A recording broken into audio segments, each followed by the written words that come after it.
Welcome to Self-Care Tips. I am Irene Joroge. As we continue with our beauty shopping experience, we must understand the importance of using the right products, and we cannot fail to address the issue of skin lightening. Skin lightening is very common, and when you're shopping, you need to be aware of the products which contain dangerous bleaching ingredients and those that do not. It is indeed quite a contentious issue. And we have with us today Jackie, who is a very well-known skincare consultant in Nairobi, and she's going to talk to us about skin lightening and the products that one should use to even out the skin, to remove dark spots and dark patches. So Jackie, the other day you mentioned to me that people really come asking for skin lightening products and all that. And why do you think they ask for these products, and what do you normally advise them to do?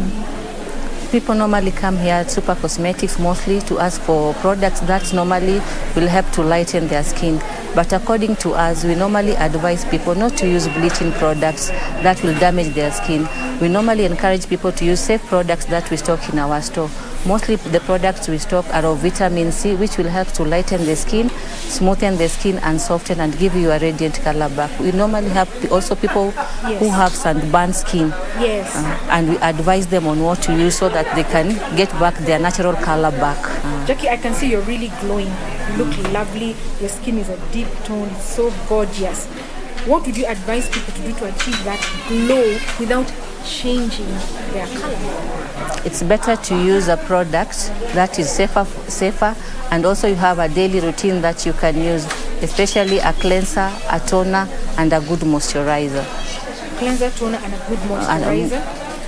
And maybe you also always making sure that you know your products. Yeah. What are some of the dangerous products that you've seen? There are products which are normally not advisable to use. Like if you get a product with hydroquinone, mercury, it tends to damage the tissue and the melamine of your skin. And when the melamine is damaged, it's very hard to repair.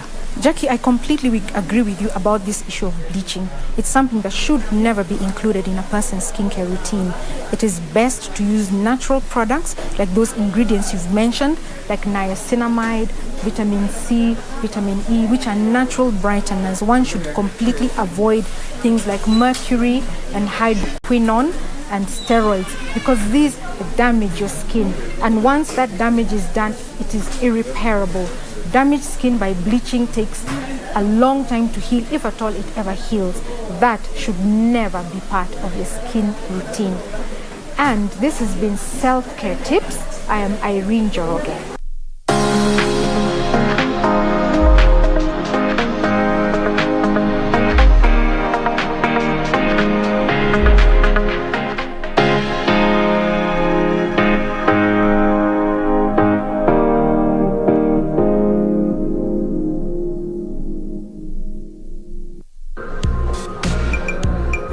Please deposit this money into my account real quick. May I know your account, please? Michael Bakayoko. My account is 01826. Thank you for banking with us. It's my first time to bank. Could I ask how safe is my money? Or maybe I should just continue with my mattress banking. I think I should go back. How are you, Mr. Bakayoko? How may I help you this time? Well, I have come back to confirm the safety of my money. The one that I deposited earlier today. Oh, I guess you haven't banked with us for some time. Now listen, whenever you deposit your money, be rest assured of its safety because you're a responsible bank, which is a member of the KDIC. See that sticker there? KDIC? KDIC is mandated by law to provide insurance for your deposits. Now I know. No more mattress banking. Be sure. Check out for a KDIC sticker in your banking hall. KDIC, protecting your deposits.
Well, it's Monday, the 15th day of November 2021. This is KBC Prime Edition live from Broadcasting House right here in Nairobi, Kenya. Good evening. My name is Mboya. Good evening. My name is Museo. We have the latest news of what's been happening here in Kenya, on the continent and around the world. Our headline stories tonight.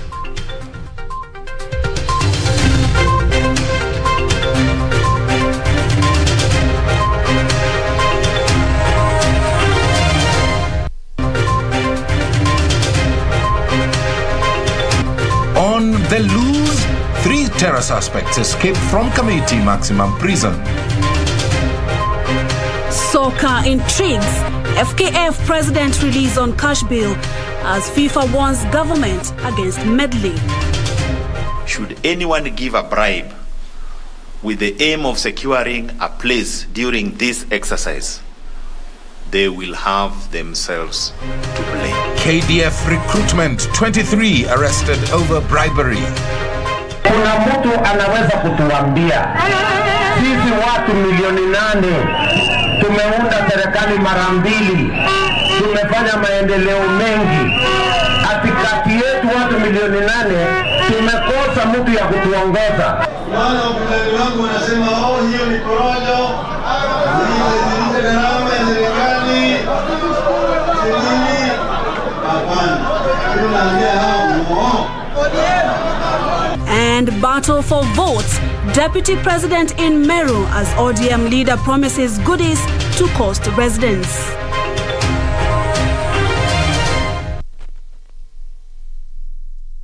Thank you all very much for joining us. And Wangeshi is our sign language interpreter tonight. We are live on all our social media platforms, on Twitter at KBC, Channel 1 News at Purity_Museo, and at Mboya24, the hashtag Prime Edition. Our lead story tonight is on the police who have placed a 60 million shillings bounty on 3 terror suspects who escaped from the Kamiti maximum prison Monday morning. The 3 include Mohammed Ali Abikar, Musharraf Abdallah, and Joseph Juma Odhiambo. Police say Musharraf Abdallah was arrested on 30th September 2012 over his participation in a failed terrorist attack targeting parliament buildings. Mohammed Ali Abdikar was arrested following his involvement in the Garissa University attack on the 2nd of April 2015. Joseph Juma Odhiambo was arrested on the 21st of November 2019 at Bulahawa, that's in Somalia, while attempting to enlist with the Al-Shabaab. Information on their whereabouts can be channeled through hotline number 0800 733 I repeat, 0800 733 This information will be held in confidence.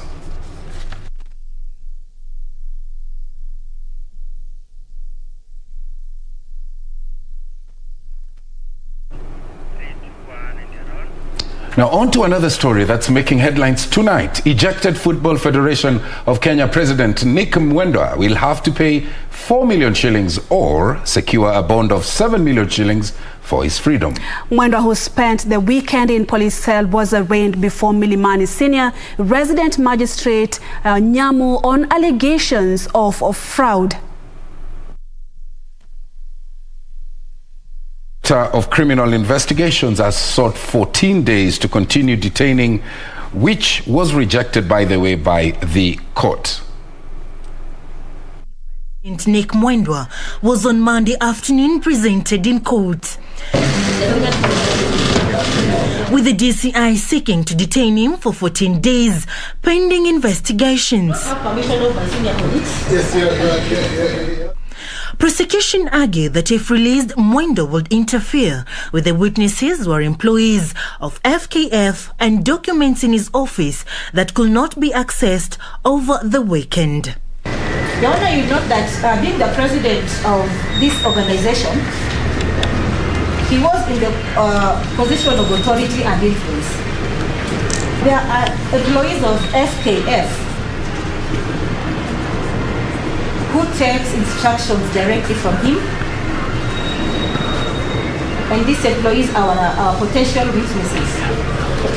But his lawyers, led by Professor Tom Ojenda and Eric Mutua, opposed the application, saying any continued holding of the embattled FKF boss with no charge was a violation of his constitutional rights.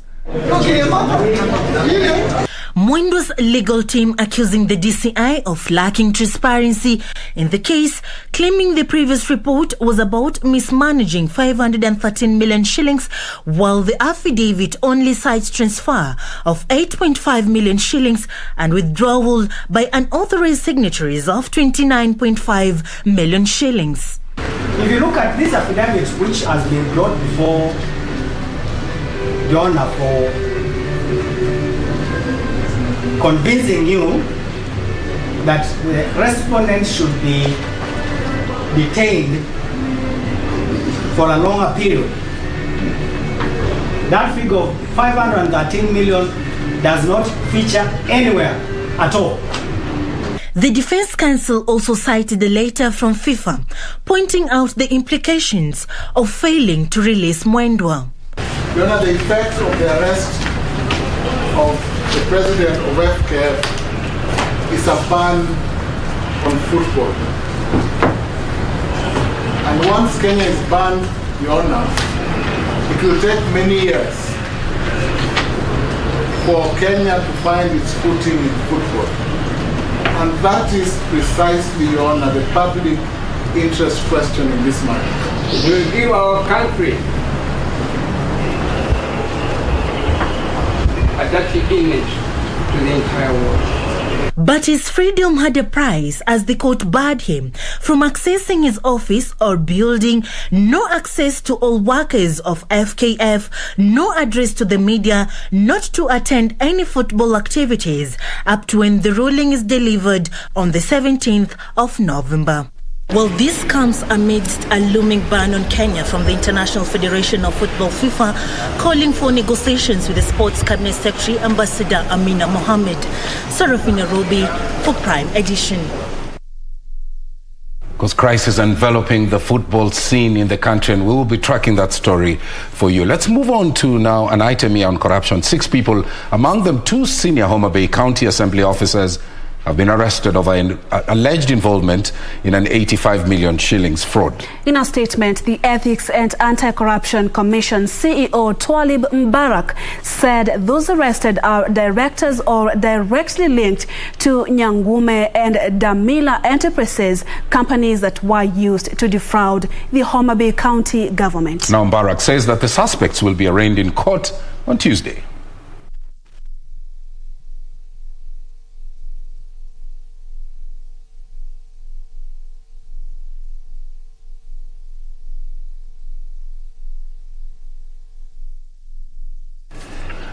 Now, moving on, the Kenya Defense Forces is cautioning Kenyans to be wary of persons posing as officers and asking for bribes to secure them slots in the recruitment exercise that kicked off on Monday. The Vice Chief of Defense Forces, General Francis Ogola, said 21 officers and 2 individuals have already been arrested in connection with the scam. The nationwide recruitment drive of the Kenya Defense Forces kicked off Monday. Speaking during the official launch of the exercise, the Vice Chief of the Defense Forces, Lieutenant General Francis Ogola, said the force has devolved the exercise to their 327 recruitment centers across the 47 counties.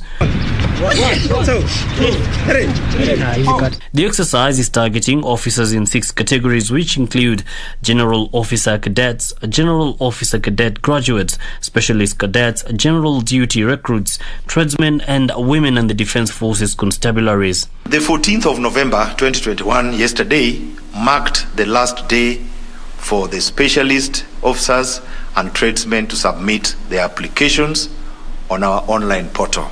Lieutenant General Ogola warning Kenyans against falling prey to individuals posing as officers looking to rip them off of their hard-earned money with promises of a position in the force.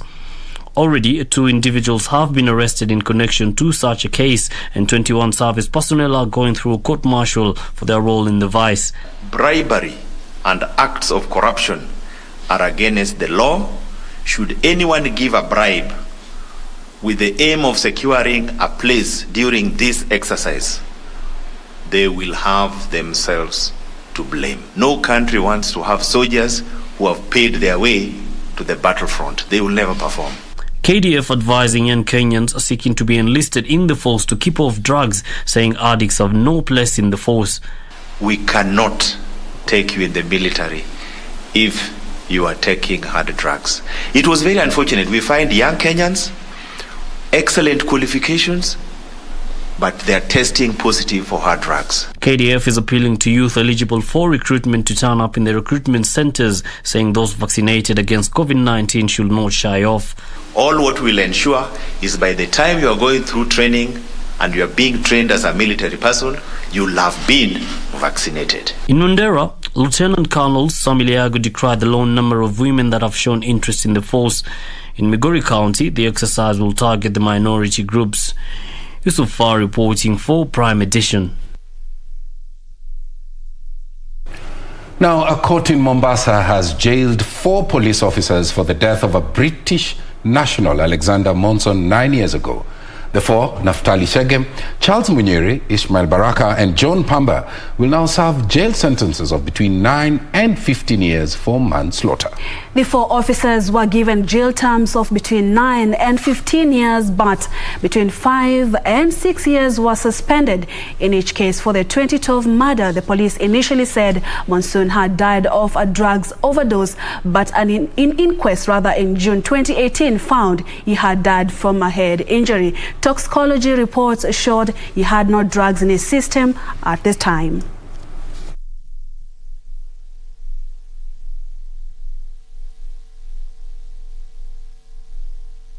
Accused person Naftali Chege is sentenced to serve a jail term of 15 years in prison, 5 of which are suspended. The second accused person, Charles Wangombe Munyeri, is sentenced to serve a sentence of 12 years in prison, 6 of which is suspended. The third accused person shall serve 9 years in prison, 5 of which are suspended. The fourth accused person shall serve 12 years in prison, 6 of which are suspended. However, due to his invalid condition, the fourth accused person shall continue to seek treatment outside prison and shall only move into jail after his health condition has improved. However, in any event, the fourth accused person shall move into jail on 15th of November 2022, regardless of whether or not he shall have healed. That's the judgment of the court. I think this is really quite a good day, not just for us, although of course we'll never get Alexander back, but it's a good day for other parents with children of the future, whom the police may be less inclined to just act in a violent way towards them with utter impunity. I'm also aware from having worked with Mahuri that there are many mothers all over this country who have lost, particularly sons, who seem to be the major victim young men, at the hands of the police. Anyway, I'm probably too emotional to speak.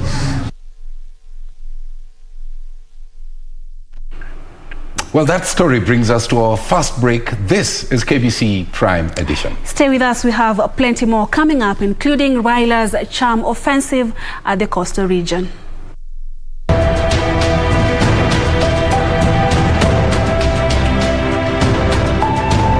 Mimi Mwai Kibaki naapa kwamba nitakuwa mwaminifu wa Jamhuri ya Kenya na kuitumikia kwa moyo wangu wote, na kwamba nitahifadhi, nitailinda na kuitetea katiba ya Kenya kwa mujibu wa sheria iliyowekwa.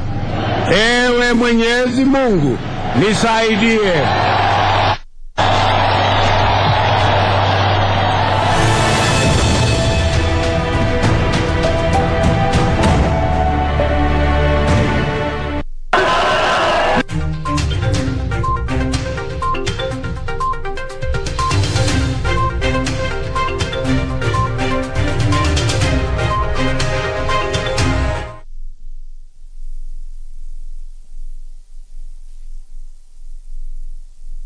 Kupata skiza tune hii, Ufunuo wa Yohana 38, dial *811 *817#. Wakati mwingi katika maisha binadamu hujipata kwa shida, unapata ya kwamba hauna usaidizi unaohitaji, biashara zinaisha, hakuna mapato ya kila siku.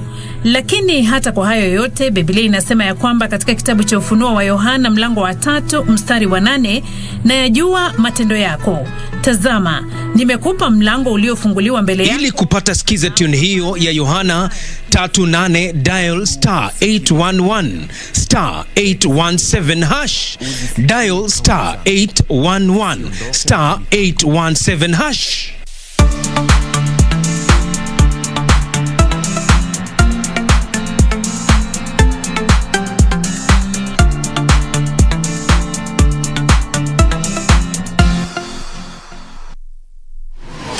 Log on to the KBC website at www.kbc.co.ke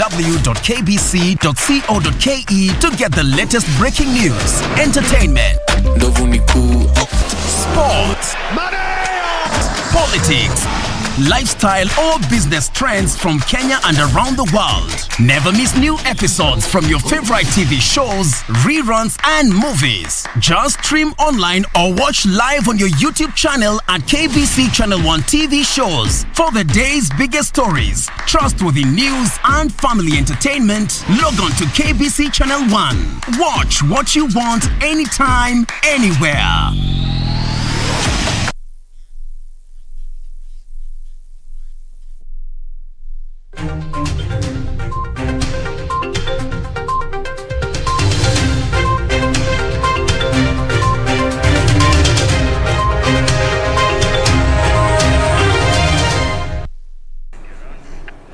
You're watching Prime Edition this Monday night, live from the Broadcasting House here in Nairobi. Now we continue with our coverage.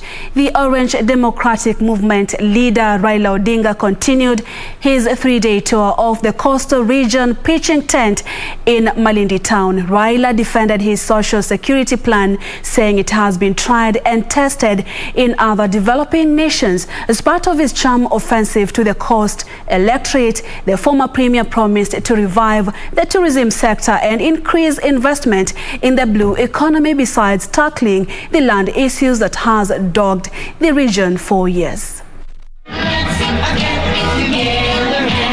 Raila, who has been in the coast region for the last 2 days, promised the people of Malindi that should he be elected president in 2022, his focus will be to revive the tourism sector and harness the blue economy. Taka tuanze naitwa value addition, mambo ya manufacturing, tuanze hapa kwetu.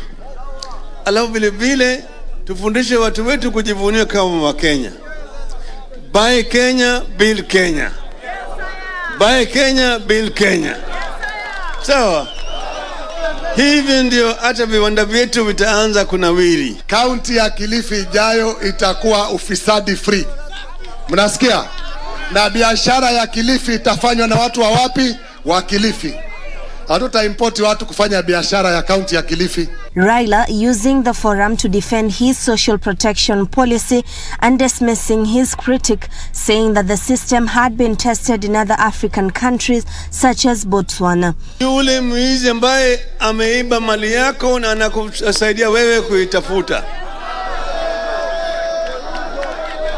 Yeye mwenyewe ndiye ameiba, anakuja na jaribu kusaidia wewe kutafuta. Sawa. Akitachukua saa ile ambayo wanaingia ni membamba kama shindano, lakini baada ya mwaka moja amefura kama kupe. He took on the deputy president, questioning the source of funds he uses in various donations, adding that his administration would avail interest-free loans to the youth and give them a 7-year grace period to repay. Mimi najua pale ambaye kuna mianya ambayo hao wanapenya naye hazina yetu na kutoa pesa yetu na kuiba. Mtaziba hizo mianya zote, tupata pesa ya kutosha ya kupenda wa Kenya. Leaders who had accompanied him, claiming those opposing the ODM chief's candidature for presidency did not have policies that will uplift the country's economy. Baba Raila Amolo Odinga is the solution, the liberator, the person who brought ugatuzi ama si kweli jamani, na yeye ndio atatutoa katika uchochole. Yawezekana, iwezekani. Na sasa amekuja na economic revolution. Siasa ya porojo tumalize. Tuanze kutizama vipi tutaleta maendeleo kwa watu wetu. Risasi yetu iliyobaki ni ile moja ya Raila Amolo Odinga.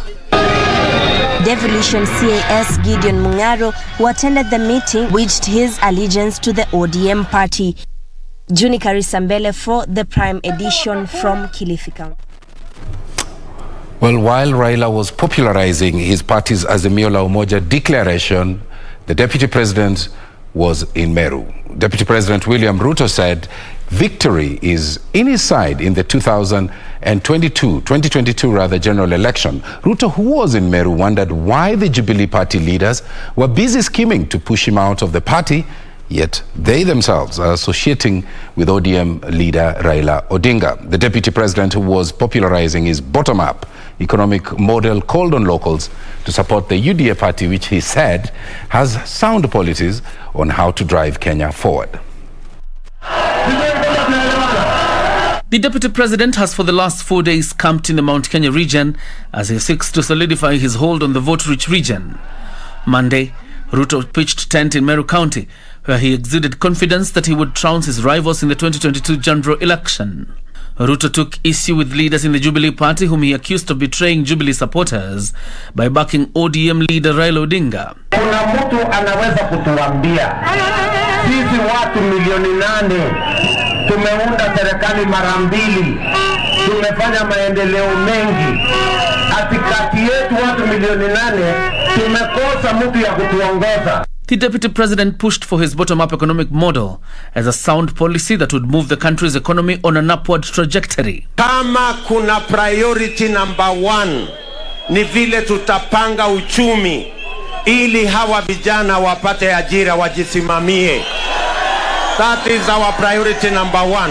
Leaders who accompanied the Deputy President accused some forces inside government of trying to twist governors in the region to support a candidate of your choice.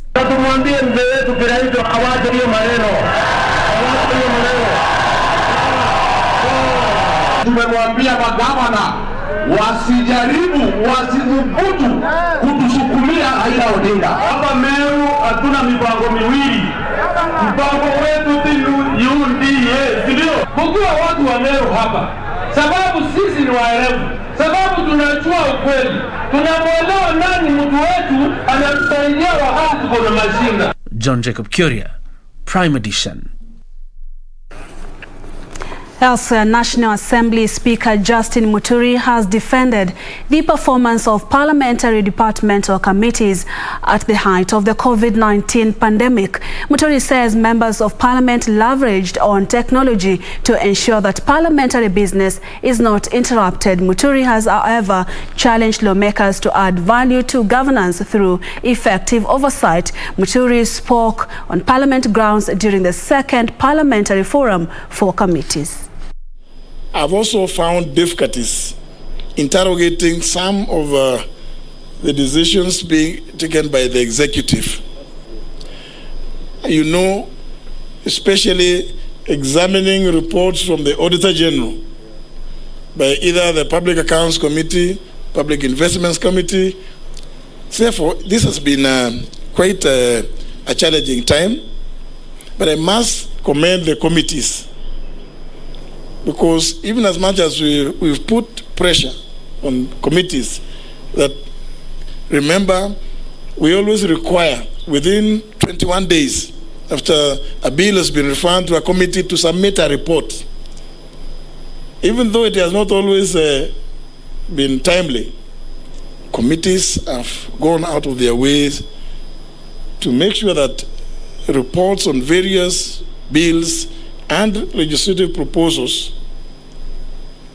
have been availed to the House. The BCP that the National Assembly of Kenya adopted was a benchmark for the regional assemblies. It is worth noting that the hybrid system of conducting business in the Parliament of Kenya was largely emulated in other parliaments within the region and beyond.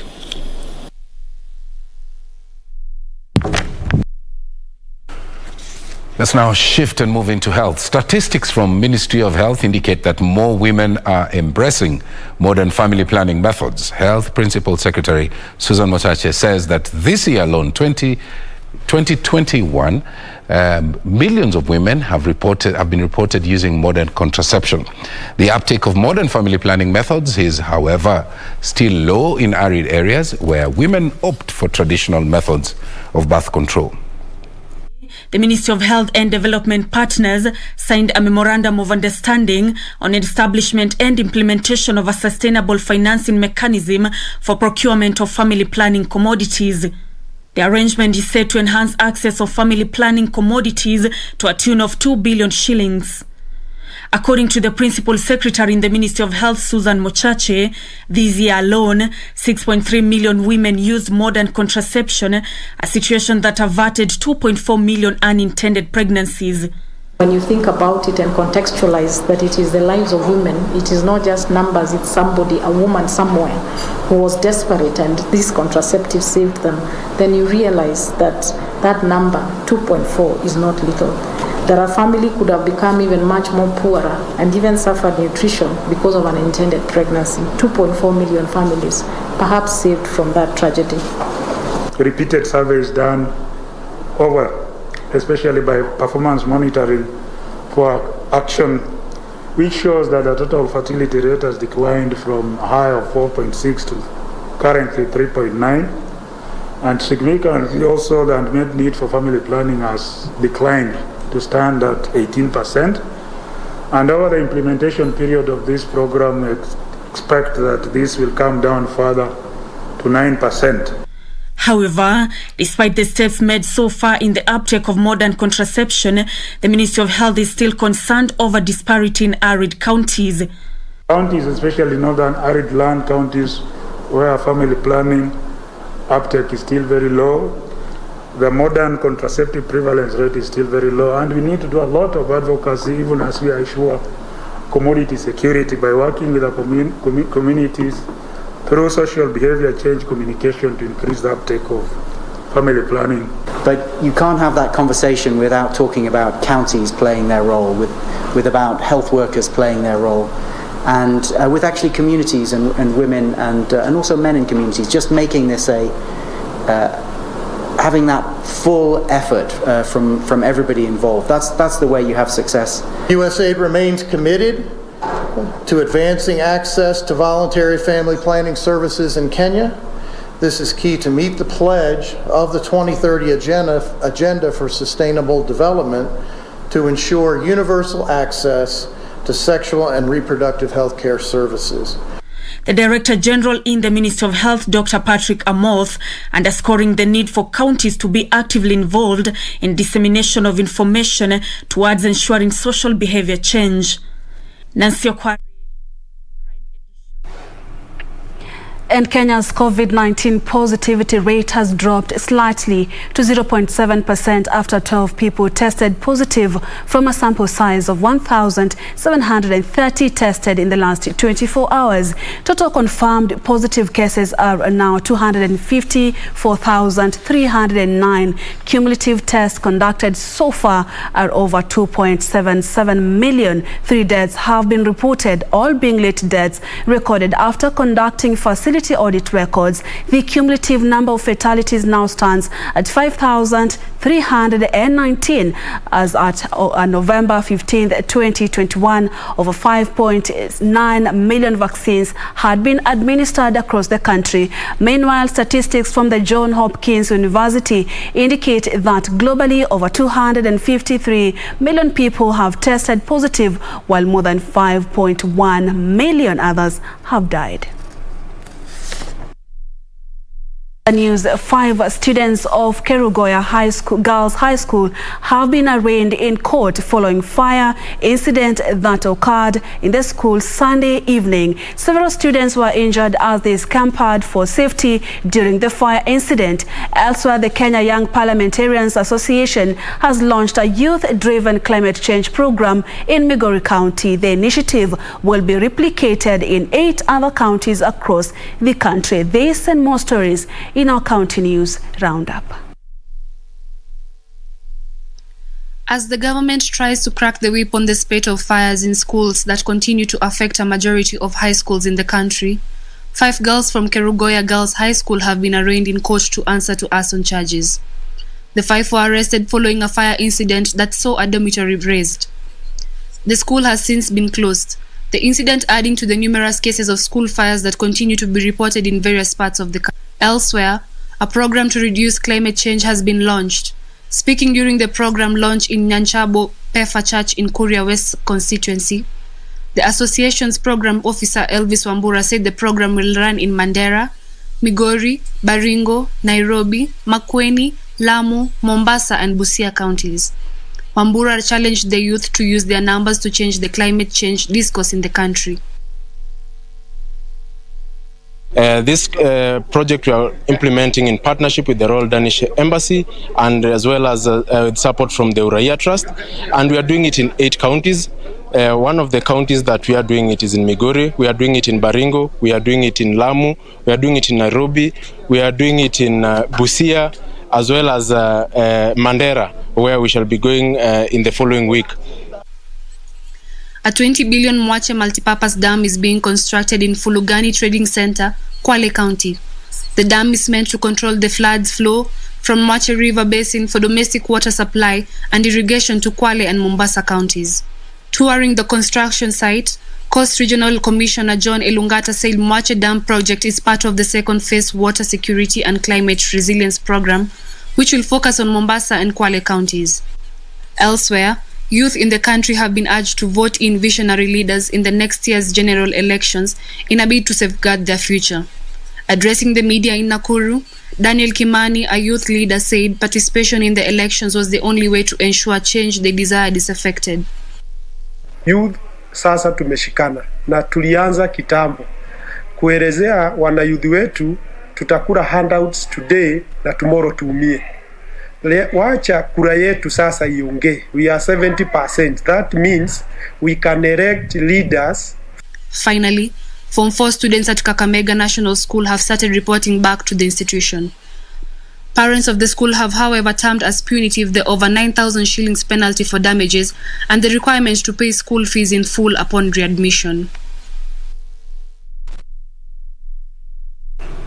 Well, that roundup ushers us into the second break of this live broadcast. And thank you so much for staying with us and for your comments online. At Hama Kimani, you're tuned in from Kirinyaga County. Thank you. Arch Libwege also tuned in. Thank you so much. We also have Wycliffe Joshua Othieno. We're saying that you're tuned in to Prime Edition. Karon Jenga is up next with the day's business. Stay with us.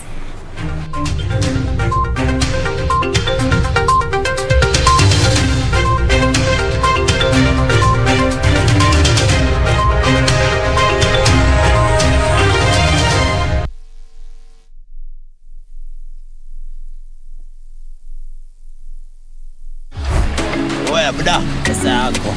Oya, lipia ka Ronaldo pia wewe.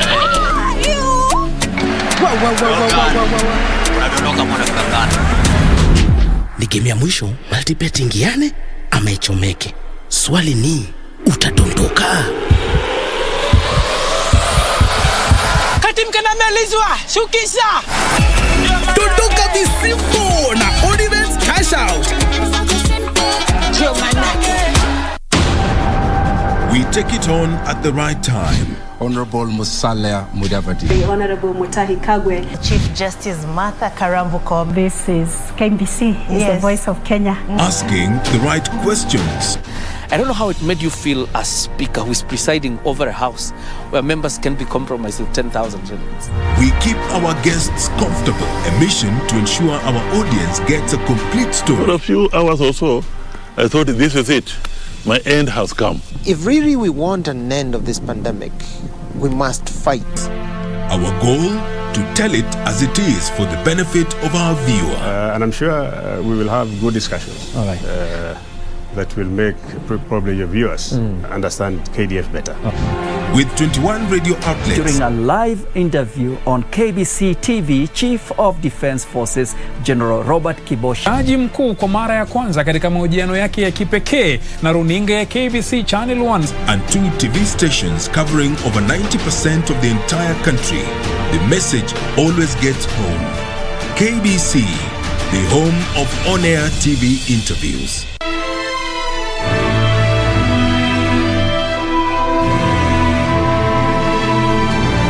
I think there's only one person you want to see.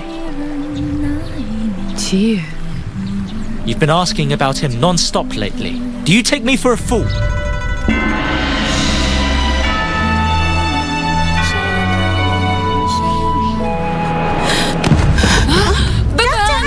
Doctor!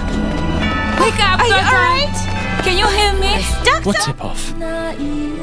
You'll know sooner or later. Just go now and save Vincian.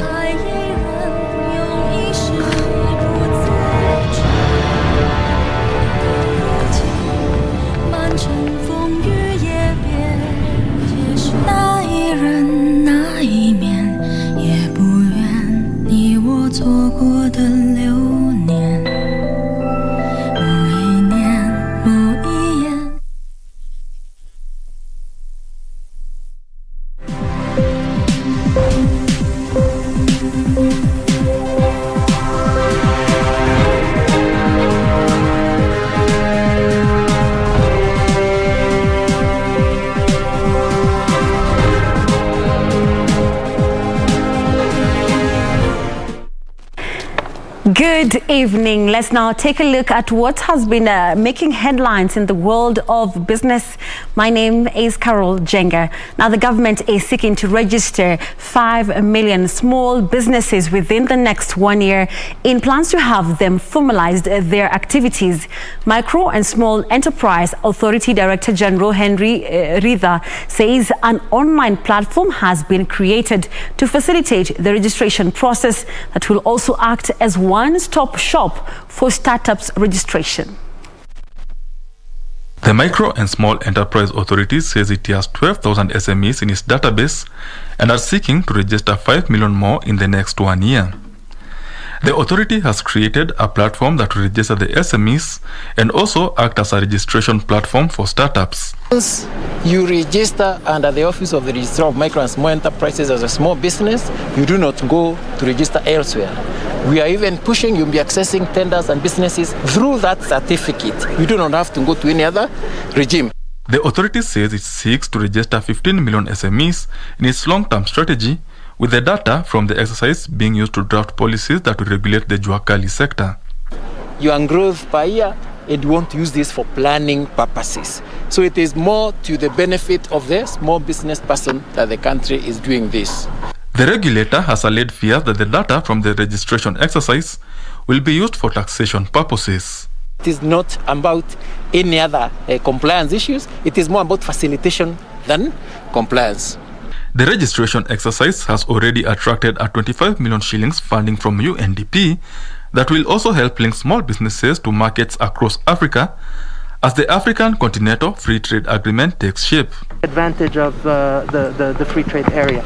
So Kenya, Uganda, all of the East African communities need to also build that big... There are an estimated 15 million small businesses in Kenya. Benson Rioba reporting for Prime. Now, a crossover now to Kisumu, where the youth are being challenged to embrace entrepreneurship as a way of tackling unemployment. Post-training and skills development principal Secretary Alfred Cheriot says the government is rolling out programs tailored towards tapping technical skills in the informal sector with a view to inculcate the spirit of entrepreneurship among the youth.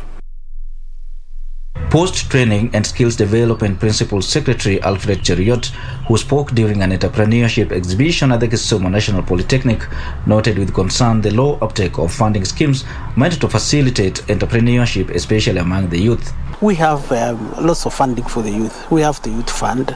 We have several which have been set up by the government. But I can tell you what, the uptake is low, below 30%, because basically either the youth do not know what to do to access the funding, or they are actually biased towards being employed elsewhere as opposed to taking the venture and making sure that they become employers themselves.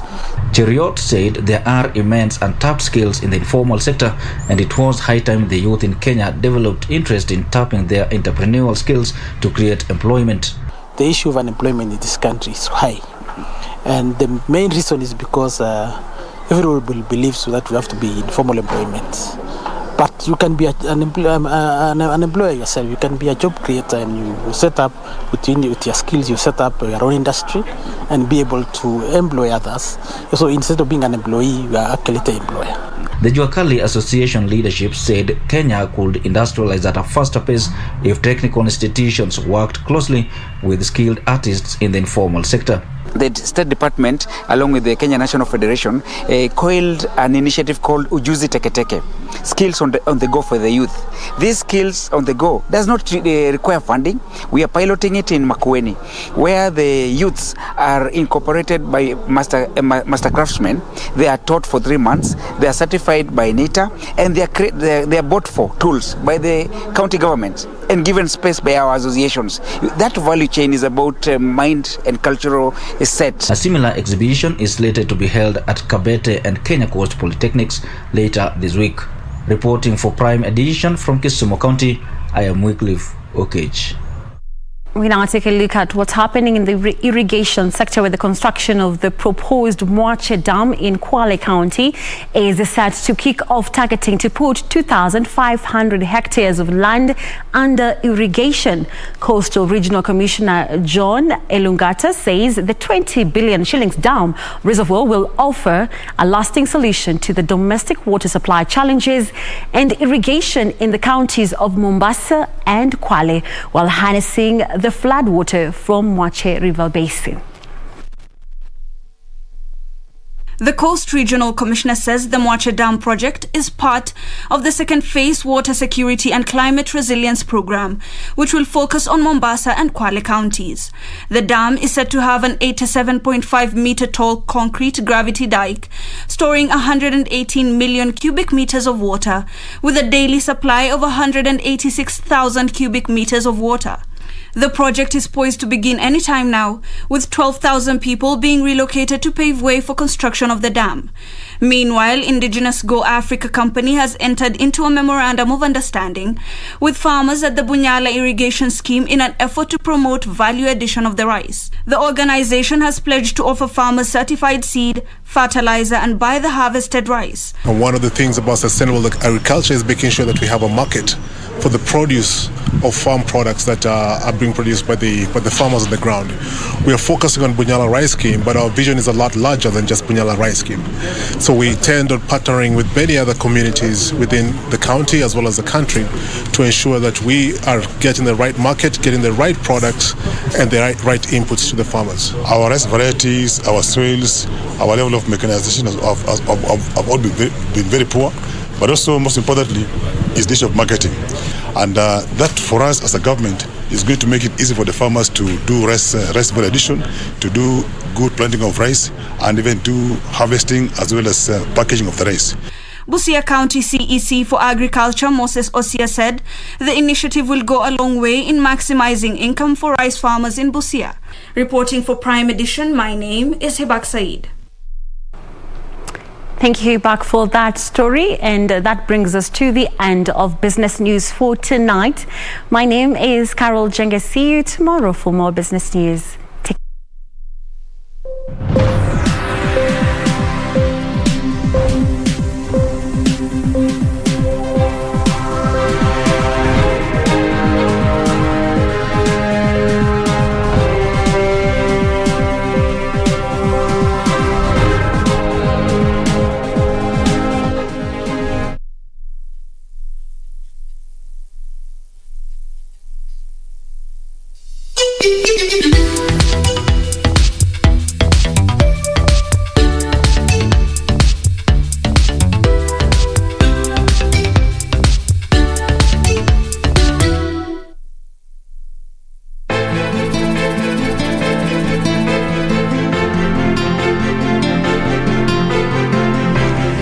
ukifanya kitu chako cha sawa, yeye yuona wampita kichwa.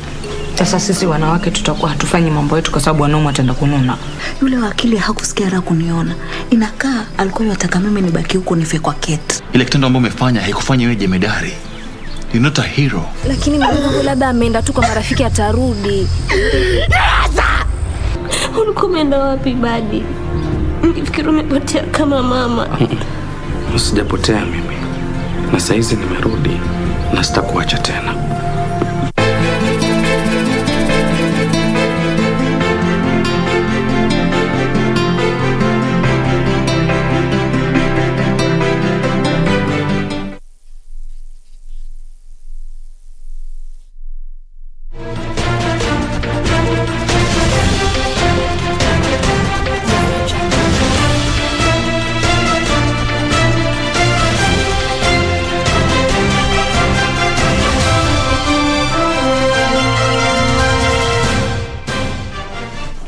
Good evening. Always a pleasure to have your company for KBC Sports with me, Richard Munga. Now, World Football Governing Body, FIFA, has called on Kenya's Ministry of Sports to reinstate the Football Kenya Federation Executive Committee in place of the recently formed Caretaker Committee.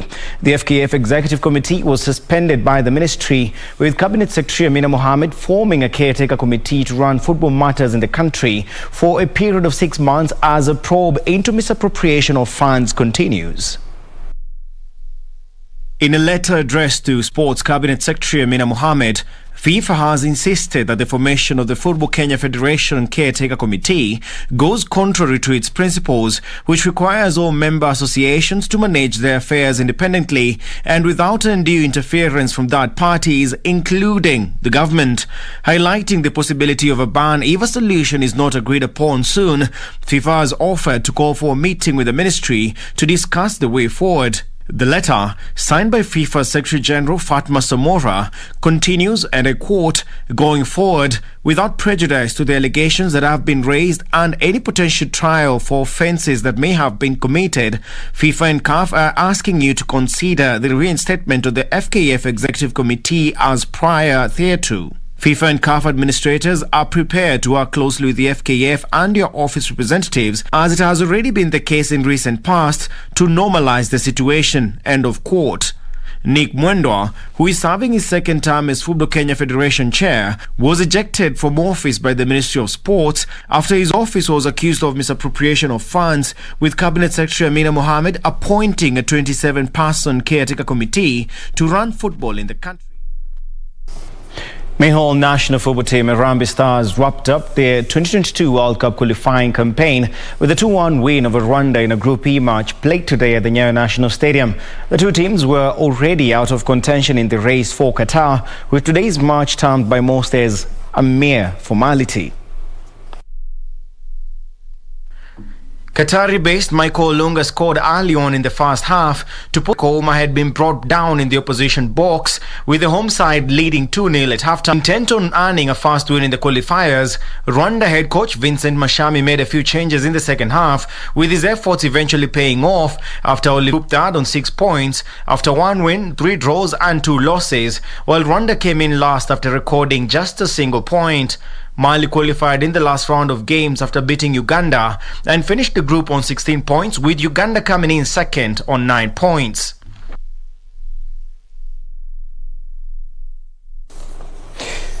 Too little, too late indeed. Also, more than 300 athletes drawn for Bomet County turned up today for a consultative forum with Athletics Kenya AK, which was held at St. Bakita Hall in Bomet Town. The athletes used the opportunity to raise challenges they face to AK, national and county governments so that it can be addressed in order to impact positively on their careers. Emmanuel Rutich, an athlete who participated in the event, lauded AK for the initiative, but did not shy away from urging athletes to be more vocal on issues that affect them, whether in competitions or during preparations. What I'm urging is that any issue that is raised all over the country right now should not just be talked about, but also implemented. You know, action is something we need. We really need that as athletes, as students, as everybody else. Rotich added that there is need for the respective associations to provide resources so as to support development of the sport at the grassroots level. We need the government to come up, the national government, the county level. We need that support. Organizing events. You don't have to bring money, but organize events and sponsor those events. Steeplechase athlete Leonard Bate adding that young athletes need more nurturing if they are to compete on the international level. I think there are some pressures from maybe our parents and maybe our spouses when it comes to finance, and I think these also will go directly to Athletics Kenya to see what they are going to do, because when I represent Kenya, for example, when I was in 2017 World Under 18, I just represented Kenya, and in 3 or 4 months after this event, I was blank. I had nothing. But Bet says many of his colleagues experienced mental health issues after retiring, urging Athletics Kenya and the government as well to go the extra mile and undertake financial management courses for all athletes. Meanwhile, Hasaka's ladies qualified for the inaugural CAF Women's Champions League final following a 2-1 win over Asfar Club in Cairo, Egypt. Hasaka's, who dominated in the group matches, topping Group A, now wait to find out their opponent in the final between South Africa's Mamelodi Sundowns and Malabo Kings of Equatorial Guinea, with the match currently ongoing. And Equity Hawks basketball team head coach Sylvia Kamau has said that his team is all prepared for the upcoming Africa Cup Club Championships, that are set to take place in Tanzania from the 18th till November 23rd this year. The team is currently finalizing its training and is set to leave the country on Wednesday. The Kenya Basketball Women League champions Equity Hawks have been training for the last 1 month in preparation for the upcoming African Club Championship, set to take place in Dar es Salaam, Tanzania from 18th November to 23rd November this year.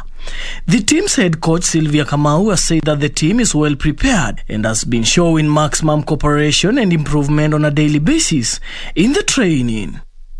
This team is a great team. It's young.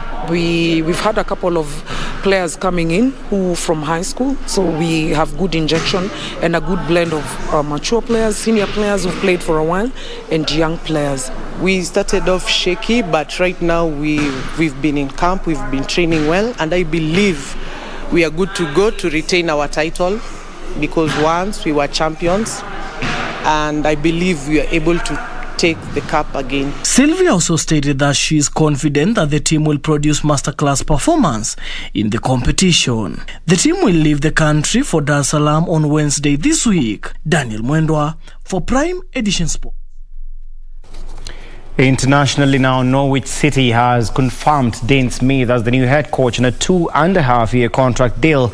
The former Aston Villa boss replaces Daniel Farke, who was sacked earlier this month, with Norwich sitting at the bottom of the Premier League table. The Canaries sacked Daniel Farke this month when Smith was also fired by Villa following a run of 5 straight league defeats, which saw Villa appointing former Liverpool and England captain Steven Gerrard. Former Chelsea manager Frank Lampard also held talks with the Canaries but pulled out of the running on Saturday. Smith joined Villa in 2018 following a spell in charge of Brentford, where he developed a reputation of attacking football.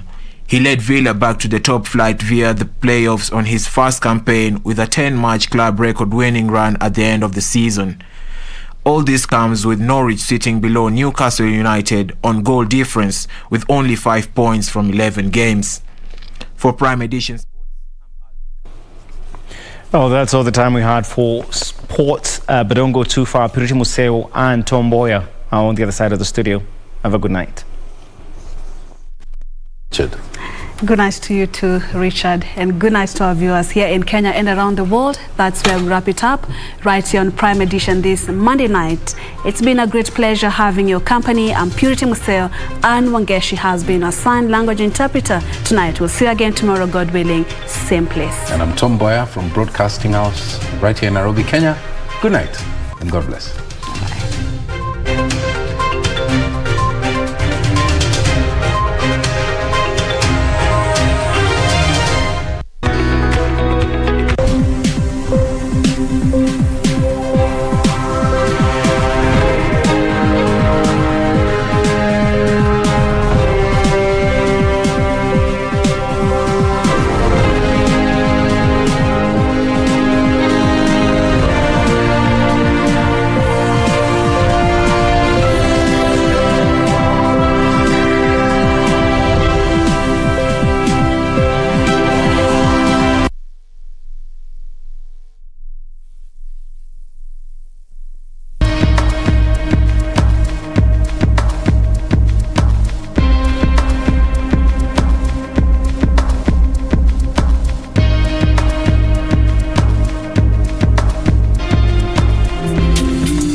Ili kupata skiza tune hii ya Dhiki Huleta Zaburi kwa simu yako, bonyeza *811 *815#. Na msibabaishwe na yale mnayoyapitia, hata yawe magumu kiasi gani, yote yatapita. La msingi ni kuweka tumaini letu kwa Mungu aliyetuumba.